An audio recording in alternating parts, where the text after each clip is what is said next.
Oke teman-teman, pada video kali ini saya ingin mencoba menjelaskan mengenai pemrograman bahasa C menggunakan Dev C++, dan permasalahan yang akan kita bahas di sini melanjutkan dari video sebelumnya tentang sum of several numbers.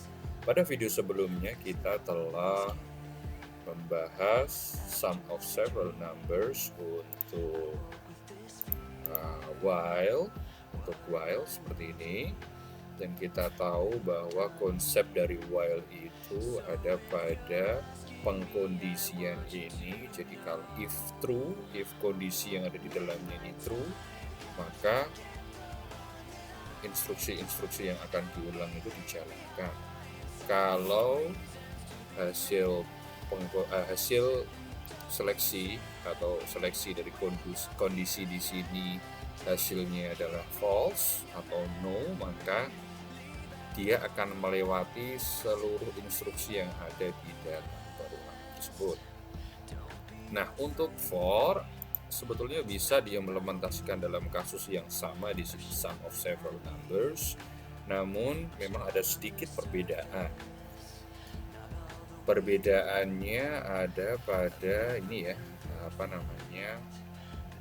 ada pada sintaks sebetulnya. Karena kalau kita lihat dari flowchartnya memang tidak ada banyak perubahan. Coba kita amati kembali, di sini ada pengkondisian, if yes dia melakukan perulangan, if no dia akan melewati, if yes dia akan melakukan apa yang diulang, kemudian no, kalau no dia akan melewati apa yang diulang tersebut. Nah, untuk sintaksnya sendiri bisa kita lihat ya. Untuk sintaksnya seperti ini,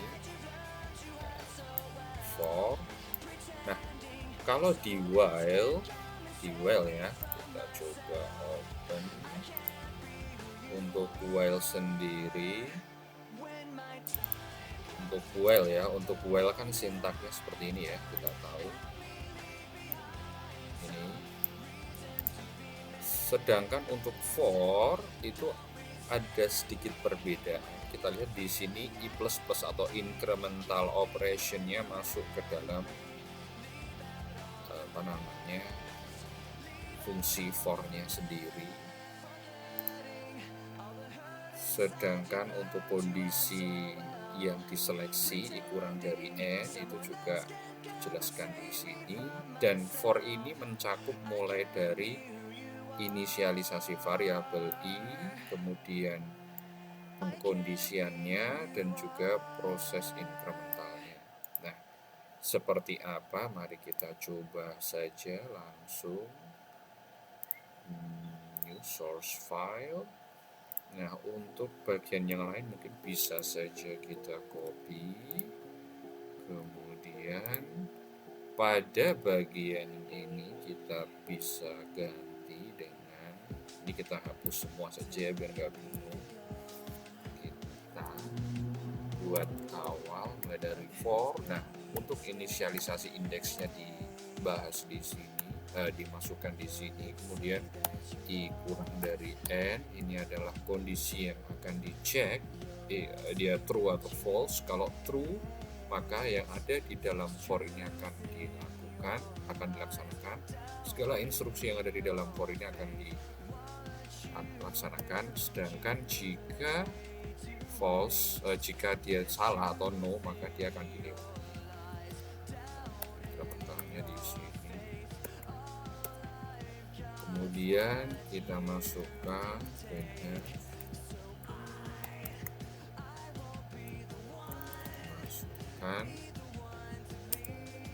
angka nilai untuk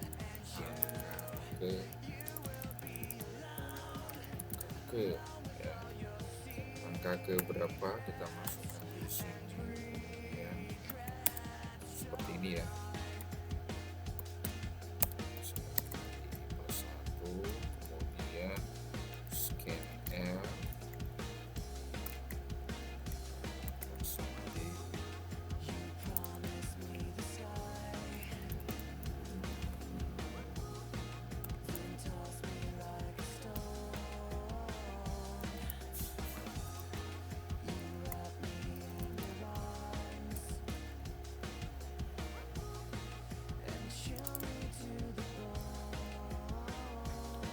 Oke ya, sudah selesai kan. Jadi kalau kita cek kembali di flowchartnya, mulai dari start, kemudian dilanjutkan dengan membaca end di sini ya, membaca end. Kemudian untuk inisialisasi sum sama dengan 0 dan i sama dengan 0 itu sebetulnya sudah ada di sini. Untuk sum sudah ada di sini, sedangkan untuk i sama dengan 0 itu sudah ada di sini. Kemudian i kurang dari n untuk kondisinya sudah dimasukkan di sini. Selanjutnya untuk i plus plus juga sudah dimasukkan di sini. Nah, instruksi yang ada di dalamnya yakni membaca number itu ada di sini dan menjumlahkan itu ada di sini. Yang terakhir, kalau sudah selesai sudah selesai perulangannya, maka dia akan melewati seluruh instruksi yang diulang dan dilanjutkan dengan ini, menampilkan isi dari variabel. Oke, langsung saja kita coba, kita save dulu.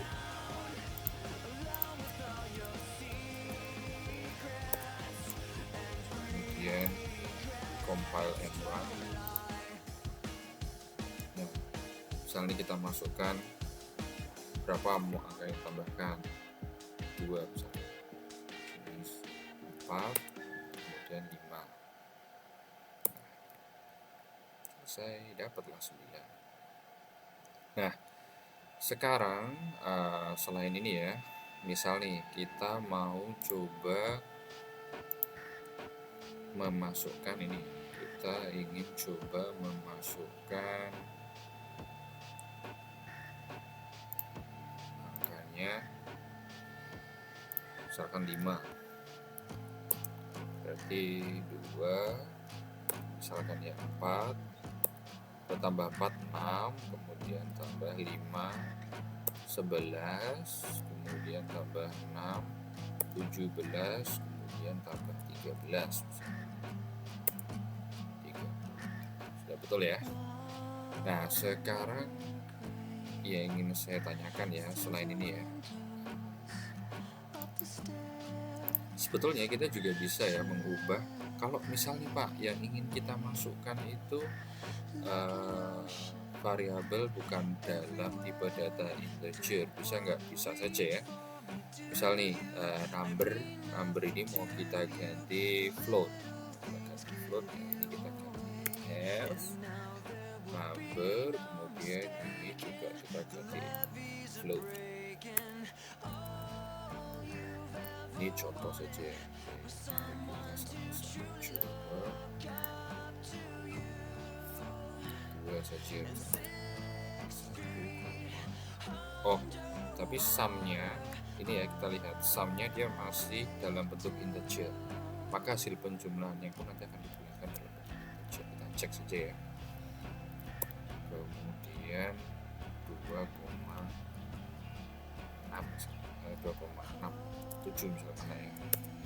Nah, kalau kita lihat sebetulnya kan dia hasilnya 3,9, namun karena variabel sum ini masih dalam bentuk integer, maka bagian desimalnya atau bagian pecahan komanya itu hilang.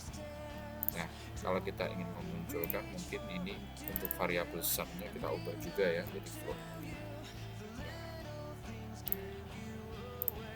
Kemudian kita execute, compile and run. Kalau ini 3, 1,2, 2,0 misalnya, kemudian 3,1 ya.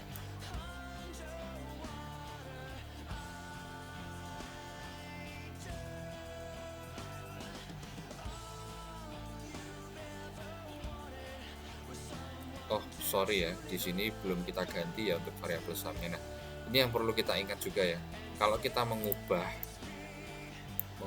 tipe data variabelnya, maka bagian persennya ini untuk menampilkan angkanya juga perlu kita ubah ya. Karena di atas float berarti ini float juga. Sorry ya, tadi saya miss. Ulang, compile and run.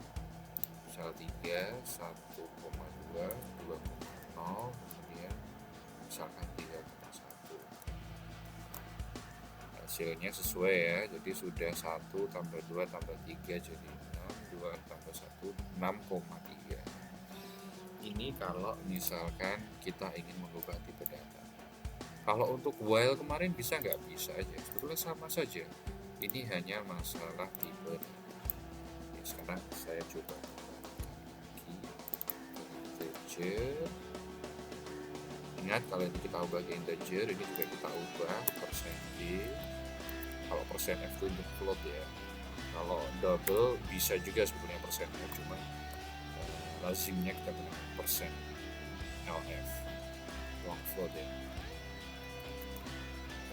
Kemudian sudah kita save, kita lagi seperti semula.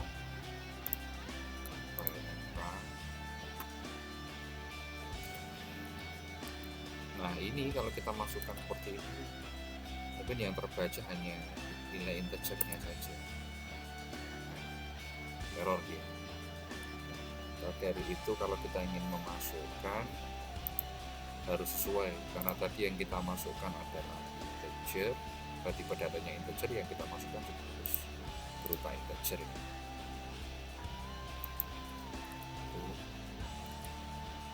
Kalau satu gimana? Ya sudah, satu saja, selesai. Nah, cuman kalau yang kalau yang kita masukkan itu 3, 4 ya. Nah ini contoh. Oke, jadi saya rasa sudah cukup jelas ya. Tadi saya juga sudah mencontohkan bagaimana kalau kita ingin mengubah tipe datanya, dan sebetulnya itu juga bisa digunakan di contoh yang lain untuk while. Di sini saya mencobanya untuk yang dan tadi kalau tipe data yang mau kita masukkan itu adalah integer, kita tidak bisa memasukkan itu angkanya dalam bentuk. Oke, cukup sekian penjelasan dari saya. Semoga bermanfaat.